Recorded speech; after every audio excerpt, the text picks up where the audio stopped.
আসসালামু আলাইকুম প্রিয় ভাই ও বন্ধুরা, আপনারা সকলে কেমন আছেন? আশা করি ভালো আছেন। একটা বিষয় অনেকদিন ধরেই আমাকে ইনবক্সে অনেকে প্রশ্ন করেছেন, জানতে চেয়েছেন আমার বাইকটা কিভাবে হারিয়েছে এবং আমি সেটা কিভাবে পেলাম। সো আসলে আমি বিষয়টা সকলকে পার্সোনালি বলতে অনেক সময়ের ব্যাপার এবং জনে জনে বলাটা বিষয়টা খুবই দুষ্কর এবং কষ্টকর। এই জন্য আমি একটা ভিডিওর বার্তায় সকলকেই এই খবরটা পৌঁছে দিতে চাচ্ছি। সেটা হলো, আসলে আমার বাইকটা চুরি হয়েছে বিষয়টা পুরোপুরি এরকম না। বাইকটা প্রতারণা শিকার হয়েছে। আসলে বাইকটা নিয়ে আমার আপন বড় ভাইয়ের খুব ক্লোজ এক ফ্রেন্ডের আপন শালা বাইকটা নিয়েছে। সে আসলে দীর্ঘদিন ধরে অনেক কাজ করতো বাইকের। তো আমার বাইকটাও নিয়েও সে অনেকবার বাইকের পলি করা অথবা বাইকের বিভিন্ন কাজকর্ম ও করেছে এবং বাইকটা নিয়ে ও চালিয়েওছে এবং ফেরতও দিয়ে দিয়েছে। তো শেষের যখন দুর্ঘটনাটা ঘটে তখন সে আমাকে ফোন দেয় যে ভাইয়া কোথায়। আমি বললাম যে বাসায়। তারপরে সে আমাকে ফোন দিয়ে নামালে আমি তো তাকে বিশ্বাসই করতেছি। সে যদি আমার কাছে তখনও বাইকটা চায় তখন আমি কিন্তু দিয়ে দিই। কিন্তু আসলে সে তো আমাকে টার্গেট করে এসেছে। সে আমাকে বলতেছে যে ভাইয়া চলেন বংশাল যাই। আমি বললাম যে এখন না, পরে। তো সে একরকম আমাকে জোরের মতোই জোর করে নিয়ে গেছে। তো বংশাল যাওয়ার পরে যে দোকানে কাজ করি সবসময় পলি করি অথবা যে কোনো স্টিকার লাগলে ও যেখানে নিয়ে যায়, এবং পার্সপাতি লাগলে হেলমেট এগুলো ও যেখানে আমাকে নিয়ে যায়, যেখান থেকে কিনে দেয় সেই দোকানে। তো আমি তো নিশ্চিন্তেই গিয়েছি। তারপর ওই দোকানের সামনে দাঁড়ানোর পর দোকানটা বন্ধ ছিল। তারপরে ও বললো যে ভাই আমি একটু মহাজন থেকে চাবিটা নিয়ে আসি। এই কথা বলে সে আমার থেকে বাইকের চাবিটা নিল এবং বাইকটা নিয়ে চলে গেল। আমি 10 মিনিট 15 মিনিট এরকম করতে করতে প্রায় ঘন্টাখানেক হয়ে গেছে। এর ভিতরে আমি ওকে না হলেও 20 বার কল দিয়েছি। একবার ফোন ধরেছে, ফোন ধরে বলতেছে যে আসতেছি। এরপর দেখি আর ফোন ধরতেছে না। তারপর আমার মনে একটু খটকা লাগলো। এরপরে আমার মোবাইলও চার্জ ছিল 1%। তারপর থেকে আরও ফোনই ঢুকে না, ফোন বন্ধ বন্ধ বন্ধ। তারপরে আমি বাসায় আমার বাবাকে জানানোর পরে আমার বাবা তো খুব রাগ করেছে যে কেন আমি অন্য মানুষকে গাড়ি দিলাম। খুবই রাগ করেছে। তো রাগ করার পরিপ্রেক্ষিতে আসলে আমার ভাষা ছিল না কিছু বলার, যে আমি তো এখানে দোষী। কি বলবো, আমার বলার মতো কোনো ভাষা ছিল না। আমি আসলে তাদেরকে কিছুই বলিনি। তো আমার বাবা আমাকে তার পরিচিত চকবাজার থানায় একজন ওসি আছে, তার সাথে আলোচনা করার জন্য নিয়ে যায়। তারপর ওসি ওই ছেলের বাবা, অর্থাৎ যে ছেলে আমার গাড়িটা নিয়েছে, ও যেহেতু আমার পরিচিত, তো তার বাবাও আমার পরিচিত এবং তাদের ঘরবাড়ি জায়গা জমি সবই আমরা চিনি। তো তার বাবার কাছে ওসি ফোন দিয়ে তাকে বলছে যে আপনি সাক্ষাৎ করেন। তারপর সাক্ষাতের পরে তারপরে সে, অর্থাৎ ইব্রাহিমের বাবা, যে গাড়িটা আমার নিয়েছে তার নাম হচ্ছে ইব্রাহিম, ওই ইব্রাহিমের বাবা সময় চায়, 1 সপ্তাহ সময় চায়। তারপর সপ্তাহখানেক সময়ের পর আবার বসা হয়।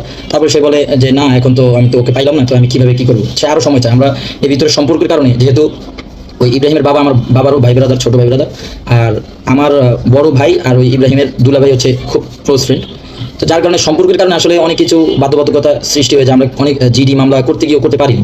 তো শেষের বার বসার পর 15 দিন সময় চাইছে। পরে বসার পর সে বলতেছে 1 মাস টাইম দেওয়ার জন্য। তারপরে ওসি বললো যে ঠিক আছে, 1 মাসই টাইম পাবেন, তো আপনি 1 মাস পরে কিন্তু হয়তো আপনার ওকে ইব্রাহিমকে খুঁজে দিতে হবে, আর না হয় আপনার ওকে বাইক কীভাবে কী করবেন ম্যানেজ করে দিতে হবে। তো এই ভিতরে একটা কথা বলে রাখি, এখানে ইব্রাহিমের বাবার একটা গাড়ি ছিল। গাড়িটা এত ফ্রেশ গাড়ি ছিল না, অনেক সমস্যা ছিল, হ্যাঁ। আর আমার গাড়িটা ছিল হিরো এক্সট্রিম, যেটা 2024 অক্টোবরে বের হয়েছে, লঞ্চ করেছে আর কি। তো আমার গাড়িটা একদম নতুন গাড়ি। আমার গাড়িটা নতুন গাড়ি, আর ইব্রাহিমের বাবার গাড়িটা চালিয়েছে প্রায় 4 বছর। গাড়িটা মানে খুবই এত ফ্রেশ কন্ডিশন ছিল না। তো যাই হোক, ওর বাবা বলেছে যে এই গাড়িটা আমাকে দিবে, তো এই গাড়িটা আমি চালাবো। এই ভিতরে যদি ইব্রাহিমকে পেলো, না পেলে আমাকে একটা কিছু ব্যবস্থা করে দিবে। তো এই কথার উপরে 1 মাস চলে গেল।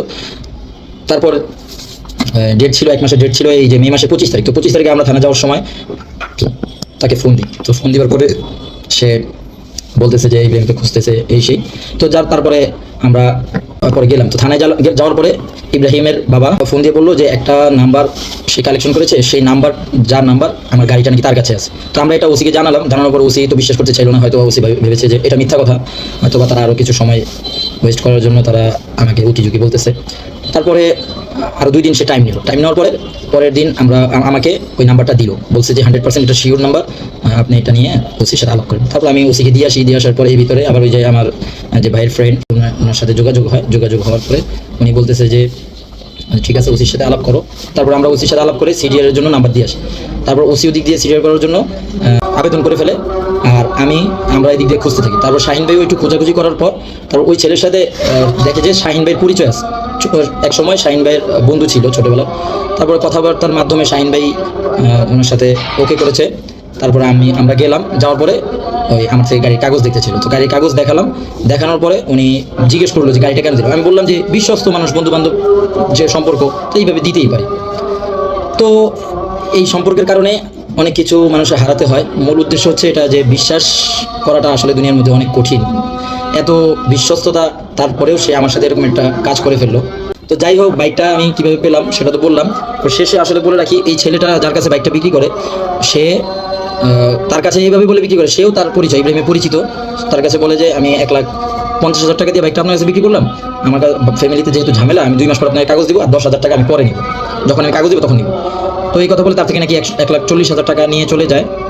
এখন আমরা যদি পুলিশি কোনো পদক্ষেপ নিতাম তাহলে হয়তো বা তার আরও ক্ষয়ক্ষতি হতো। যেহেতু সেও আমাদের পরিচিতির কাতারে, সেই হিসাবে আমরা তার সাথে ওরকম কোনো আচরণ করিনি। তারপর সে আমাদেরকে বাইকের চাবি দিয়ে দেয়, আমরা গাড়ি নিয়ে চলে আসি। তারপর 2 দিন, তার 2 দিন পর ওই ইব্রাহিমকে পুলিশ ধরে। তো জানতে পারি যে আমার গাড়ি নেওয়ার পরেও আরও কারো গাড়ি নিয়েছে বা আরও কোনো অকারেন্স করেছে, এই জন্য ওকে পুলিশ ধরছে বংশাল থানা থেকে। এখন সে বংশাল থানার পুলিশের হেফাজতে আছে। সো আমি আমার এই ভিডিওর দর্শকদেরকে উদ্দেশ্য করে বলতেছি যে যারা বন্ধুবান্ধবকে বিশ্বাস করেন, খুব সতর্কতার সাথে বিশ্বাস করবেন। আমার এই ভিডিওর মাধ্যমে যদি কারো উপকার আসে, সকলে আমার জন্য দোয়া করবেন। সকলে ভালো থাকবেন, সুস্থ থাকবেন। আল্লাহ হাফেজ। আসসালামু আলাইকুম।